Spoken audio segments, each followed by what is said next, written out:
Hello everyone, I am Ruby, you are with Rubical academy. तो मैंने अपने लास्ट वीडियो में एलगी टॉपिक पे एमसीक्यूज सॉल्व किए थे और आज फिर से उसी टॉपिक पे हम एमसीक्यूज को सॉल्व करेंगे ताकि हमारा एक रिवीजन हो जाए और हमें काफ़ी अच्छे से सब कुछ समझ में आ जाए। तो देखते हैं, पहला क्वेश्चन है which algae is responsible for red colour of Red C.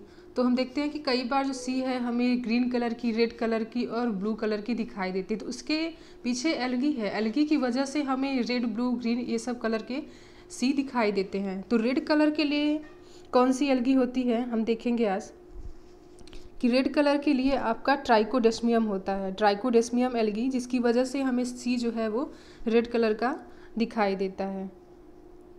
Question number 2 को देखते हैं। Cyanobacteria growing in green light would appear. अगर कोई साइनोबैक्टीरिया ग्रीन लाइट में ग्रो कर रहा है तो वो हमें किस कलर का दिखाई देगा? ग्रीन लाइट में ग्रो करने वाला साइनोबैक्टीरिया हमें किस कलर का अपीयर होगा? तो वो हमें ब्लू ग्रीन कलर का अपीयर होगा। साइनोबैक्टीरिया को हम ब्लू ग्रीन एल्गी भी बोलते हैं, ठीक। और ये क्या है? ये एक ऐसा एल्गी है, ये एक एल्गी है जिसमें न्यूक्लियस एब्सेंट है, न्यूक्लियस आपका एब्सेंट है। दैट्स वाई इसे साइनोबैक्टीरिया बोला जाता है। इसे बैक्टीरिया में रखा गया कि जो बैक्टीरिया होते हैं उसमें भी न्यूक्लियस एब्सेंट होता है, उसमें इंसिपिएंट न्यूक्लियस होता है, ठीक। अब हम आगे बढ़ते हैं। Question number 3, the shape of chloroplast in spirogyra is. तो मैंने कहा था कि जैसे एल्गी का कोई फिक्स शेप एंड साइज नहीं होता है, हर एक एल्गी का अपना अपना शेप एंड साइज होता है, उसी तरीके से उसमें जो क्लोरोप्लास्ट पाया जाता है उसका भी डिफरेंट शेप एंड साइज होता है। तो पूछा जा रहा है कि स्पायरोगायरा में क्लोरोप्लास्ट किस शेप का होगा? स्पायरोगायरा में क्लोरोप्लास्ट किस शेप का होगा? तो स्पायरोगायरा में क्लोरोप्लास्ट स्पायरल शेप का होता है। स्पायरोगायरा में स्पायरल शेप का होता है और जो कप शेप होता है ये आपके क्लेमाइडोमोनास में होता है। क्लेमाइडोमोनास में कप शेप का पाया जाता है। और गर्डल शेप जो है ये आपका यूलोथ्रिक्स में पाया जाता है। गर्डल शेप यूलोथ्रिक्स में पाया जाता है। और पैरिएटल जो है, तो हमने देखा कि स्पायरोगायरा में स्पायरल शेप का पाया जाता है क्लोरोप्लास्ट, कप शेप का जो है ये आपके क्लेमाइडोमोनास में पाया जाता है और गर्डल शेप जो है ये यूलोथ्रिक्स में पाया जाता है। तो ये हमें याद में रखना है कि किस टाइप का, किस शेप का क्लोरोप्लास्ट पाया जाता है। अब हम देखते हैं क्वेश्चन नंबर 4 को। डॉर्फ मेल इज़ फाउंड इन। तो मैंने बताया था कि जो क्लोरोफाइसी ग्रुप है उसमें जो रिप्रोडक्शन पार्ट था तो उसमें क्या था कि 2 गैमेट थे, ऐसे 2 गैमेट थे। तो एक गैमेट जो है ये काफ़ी छोटा था और एक गैमेट काफ़ी बड़ा था। तो बड़े वाले गैमेट को फीमेल गैमेट था और छोटा वाला क्या था? मेल गैमेट था। तो वही इसमें पूछा जा रहा है कि डॉर्फ जो ये छोटा वाला गैमेट है ये किस में पाया जाता है? ये क्लोरोफाइसी ग्रुप में पाया जाता है। क्लोरोफाइसी का आपका एग्जाम्पल क्या है?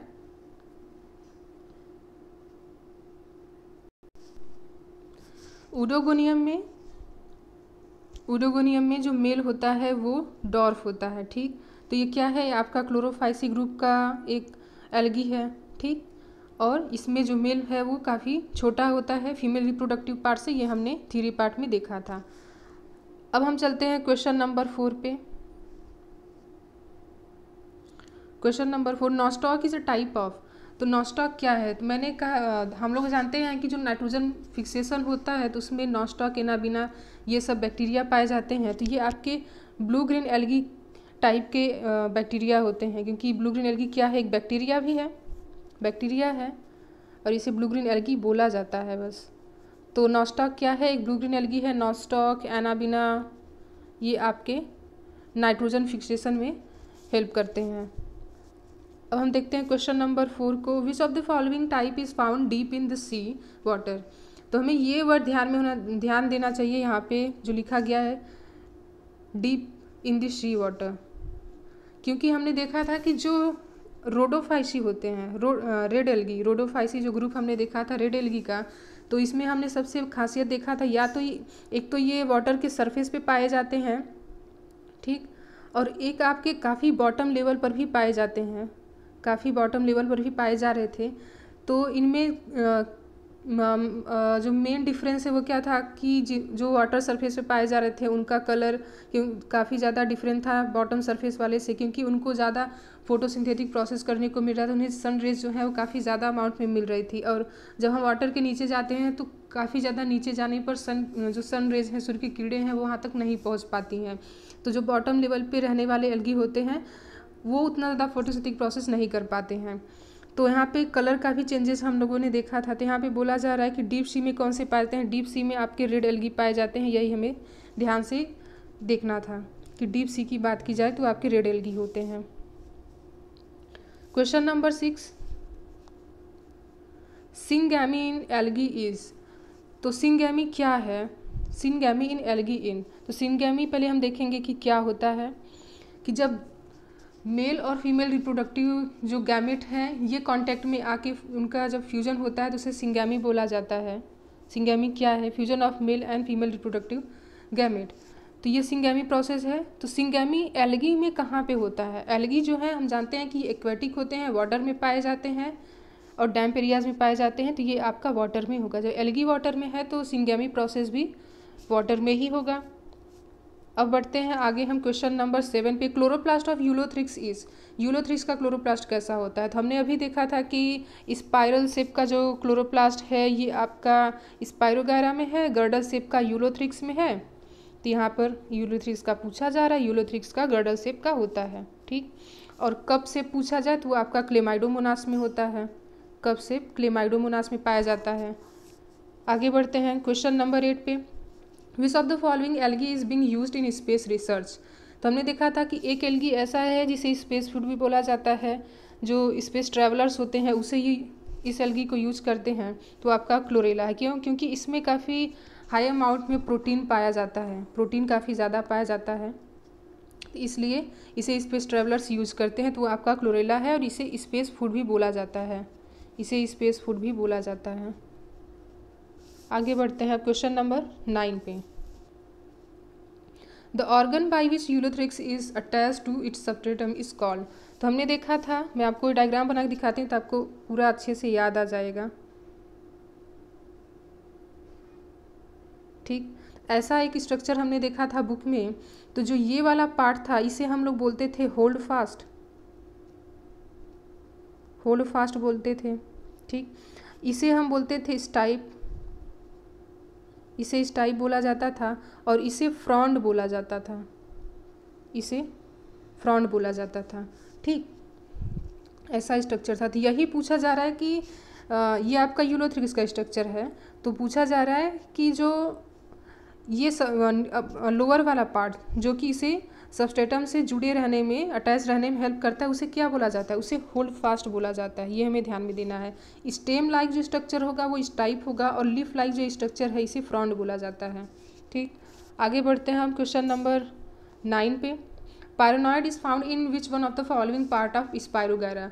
तो यहाँ पर एक स्पेसिफिक एल्गी का नाम देकर के कन्फ्यूज किया जा रहा है कि स्पाइरोगायरा में कहाँ पे पाया जाता है। तो मैंने बताया था कि जो ये पायरोनॉइड है, अगर हम क्लोरोफाइसी को देखें, ध्यान में रखें, तो जो पायरोनॉइड है ये आपका क्लोरोप्लास्ट में मिलता है, क्लोरोप्लास्ट में होता है। तो ऐसे मैंने बताया था कि ये बीच में आपका प्रोटीन होगा, उसके चारों साइड स्टार्च की कवरिंग होगी और ये जो पार्ट है, ये जो पायरोनॉइड है आपका, ये क्लोरोप्लास्ट के अंदर मिलता है। तो यहाँ पर स्पाइरोगायरा पूछा जा रहा है। और कोई भी अगर आपका पूछा जाए कारा में कहाँ मिलता है, क्यों? क्योंकि ये सब क्या है, क्लोरोफाइसी के मेंबर हैं। तो क्लोरोफाइसी में ही पाया जाता है ये आपका क्लोरोप्लास्ट में, ये हमें ध्यान में देना है। स्पाइरोगायरा हो, कारा हो, कोई भी हो, सब में क्लोरोप्लास्ट में पाया जाएगा। अब बढ़ते हैं हम क्वेश्चन नंबर 10 पे। In which of the following plants archegonium is absent. तो किस में आर्किगोनियम एब्सेंट होता है? अभी देखिए, हमने एल्गी देखा, फंगस देखा, किसी में हमें नहीं दिखा, ठीक। तो ये हमें मिलेगा कहाँ से? अभी तो हम क्या है, एल्गी को देखें। जब हम ब्रायोफाइट में जाएंगे, टेरिडोफाइट में जाएंगे, ठीक, हम जिम्नोस्पर्म में जाएंगे, एंजियोस्पर्म में जाएंगे, तो वहाँ पर हमें ये आर्चिगोनियम देखने को मिलेगा। लेकिन हमें एल्गी में नहीं है, हमने देखा। और आपके फंगस में भी नहीं था। ये क्या है? एक रिप्रोडक्टिव ऑर्गन है। आर्चिगोनियम आपका मेल रिप्रोडक्टिव ऑर्गन है और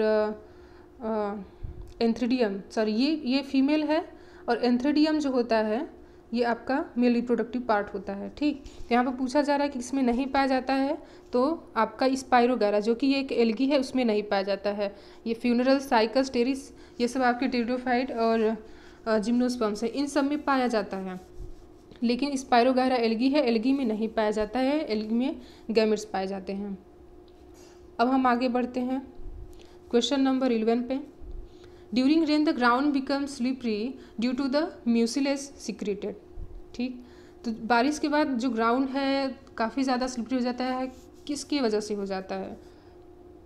तो यहाँ पर सब एल्गी हैं, हमें बताना है किस एल्गी की वजह से होता है। तो आपके साइनोफाइसी की वजह से होता है कि जब बारिश होती है तो साइनोफाइसी ग्राउंड पे काफ़ी तेज़ी से ग्रो करने लग जाते हैं, जिनकी वजह से जो ग्राउंड है वो काफ़ी ज़्यादा स्लिपरी हो जाता है। तो ये हमें ध्यान में देना है। अब चलते हैं क्वेश्चन नंबर 12 पे। Haplontic life cycle is found इन। तो अभी तक तो हमने सबको हैप्लॉन्टिक ही पाया है कि आपका फंगस वो भी हैप्लॉन्टिक था और एल्गी जो है वो भी हैप्लॉन्टिक है, एल्गी भी हैप्लॉन्टिक है। ब्रायोफाइट से हमें डिप्लॉन्टिक लाइफ जो है देखने को मिलेगा। ठीक, तो पूछा जा रहा है कि haplontic life cycle is found in. Spirogyra आपका एल्गी है, स्पाइरोगैरा में पाया जाता है। और हैप्लॉन्टिक लाइफ साइकिल मतलब कि जिसमें एन टाइप के सेल पाए जाएं, डिप्लॉन्टिक मतलब 2 एन टाइप के पाए जाएं। तो हमने देखा कि फंगस जो था वो भी आपका एन टाइप का था, एल्गी भी एन टाइप का है। ब्रायोफाइट, टेरिडोफाइट, जिम्नोस्पर्म, एंजियोस्पर्म ये यहाँ से शुरू होगा हमें डिप्लॉन्टिक लाइफ मिलना। अब चलते हैं क्वेश्चन नंबर 13 पे। क्लोरोफिल A+C इज़ फाउंड इन। तो मैं आपको बताऊं शुरू से कि साइनोफाइसी में क्या होता है। क्लोरोफाइसी में क्या पाया जाता है, फियो में क्या पाया जाता है और रोडो में क्या पाया जाता है, रोडोफाइसी में। ठीक, तो क्लोरोफाइसी में हमें A+B मिलता है, जो पिगमेंट है क्लोरोफिल। फियोफाइसी में हमें A+C मिलता है और रोडोफाइसी में A+D मिलता है। ये हमें ध्यान में देना है। तो हमसे A+C पूछा जा रहा है तो वो फियोफाइसी में मिलता है। क्लोरोफिल A सब में पाया जाएगा, लेकिन यहाँ पर B है क्लोरोफाइसी में, फियोफाइसी में C है, रोडोफाइसी में D है। ये हमें ध्यान में रखना है। अब चलते हैं क्वेश्चन नंबर 14 पे। Asexual reproduction in chlamydomonas take place by. Chlamydomonas में एसेक्सुअल रिप्रोडक्शन किसके थ्रू होता है? तो बस क्लेमाइडोमोनास की बात नहीं, हम सबको देखेंगे कि एसेक्सुअल रिप्रोडक्शन सब में कैसे होता है। तो हमने ब्रॉड जब रेंज में देखा था कि एसेक्सुअल रिप्रोडक्शन को, तो हमने पाया था कि जू स्पोर से होता है, जू स्पोर से एसेक्सुअल रिप्रोडक्शन होता है। और एक वेजिटेटिव रिप्रोडक्शन हमने देखा था इनमें, तो वो बाई फ्रेगमेंटेशन हो रहा था, बाई फ्रेगमेंटेशन से हो रहा था। और सेक्सुअल रिप्रोडक्शन जो सेक्सुअल रिप्रोडक्शन है वो आपका आइसोगैमस, एनाइसोगैमस और ऊगैमस टाइप का पाया जाता था। तो यहाँ पर जो जू स्पोर से होगा वो आपका एसेक्सुअल रिप्रोडक्शन है। वेजिटेटिव में फ्रेगमेंटेशन से होता है। सेक्सुअल रिप्रोडक्शन जो है isogamous, anisogamous and oogamous type का पाया जाता है। अब देखते हैं क्वेश्चन नंबर 15 को। Who is known as the father of phycology. Phycology के फादर कौन है देखते हैं। फाइकोलॉजी, ठीक, तो फ्राइटेक जो है इन्हें फादर ऑफ फाइकोलॉजी बोला जाता है। और अगर एरिस्टोटल की बात करें तो ये फादर ऑफ आपके जूलॉजी प्लस बॉटनी, ये दोनों के फादर बोले जाते हैं। जूलॉजी और बॉटनी के फादर बोले जाते हैं। ठीक, तो फ्राइटेक जो है ये फाइकोलॉजी के फादर हैं, एरिस्टोटल जो है जूलॉजी और बॉटनी के फादर बोले जाते हैं। तो आज हमारा ये टॉपिक यहाँ पे ख़त्म होता है क्वेश्चन से। अगर आपको ये क्वेश्चन सब पसंद आए, आपको अच्छा लगा, आपने थ्योरी देखा होगा, तो आपको ये क्वेश्चन सॉल्व करने में कोई भी प्रॉब्लम नहीं हुआ, क्योंकि वहीं से मैंने क्वेश्चंस को बनाए हैं। तो आप इस क्वेश्चन को अगर आपने सॉल्व किया, आपको अच्छा लगा, तो आप इस चैनल को सब्सक्राइब कीजिए, शेयर कीजिए और लाइक कीजिए। सब्सक्राइब कीजिए, शेयर कीजिए और लाइक कीजिए। और आगे के जो वीडियोस होंगे जैसे ये टॉपिक आज ख़त्म हो गया तो कल के वीडियो में आपको ब्रायोफाइटा देखने को मिलेगा। कल से मैं ब्रायोफाइटा को स्टार्ट करूँगी और फिर उसके बाद धीरे धीरे ऐसे ही चैप्टर वाइज हम आगे बढ़ेंगे और पूरा जो बुक है एनसीईआरटी का उसे हम कंप्लीट करेंगे। तो अगर आपको सब कुछ पसंद आ रहा है, पढ़ाने का तरीका और जो मैं पढ़ा रही हूँ कंटेंट्स, अगर आपको सब कुछ पसंद है तो आप चैनल को सब्सक्राइब कीजिए, शेयर कीजिए और लाइक कीजिए। आज के लिए बस इतना ही। Thank you so much.